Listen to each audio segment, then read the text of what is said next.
We produce and revise standards 4 times a year, and in the latest update in September, we've made changes to operational rules to deliver improved operational procedures, better management of differential speeds, and the assurance of safety critical software.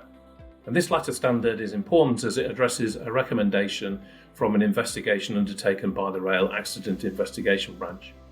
Overall, we anticipate these will deliver benefits of greater than £25 million for the industry over the next 5 years, and that assessment of benefits is very pessimistic. We anticipate it could be an order of magnitude greater.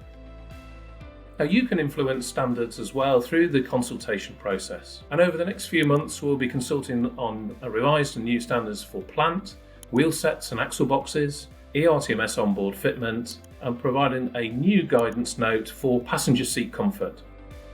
We're undertaking analysis presently through a large programme of work on revisions to the National Technical Specification Notices, NTSNs. Now, the EU Agency for Rail is revising the TSIs at the moment with a particular focus on green freight and digital rail.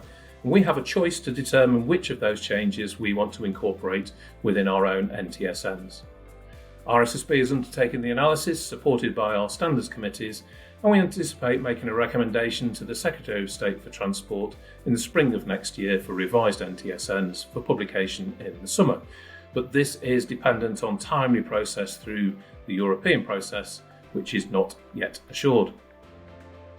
And finally, we've got a new standards committee for the first time in decades, and this is the Data Systems and Telematics Standards Committee, meeting for the first time in September with a particular focus on the telematics NTSNs, supporting the work of the System Interface Committees and the Rail Data Council in driving standardisation for data.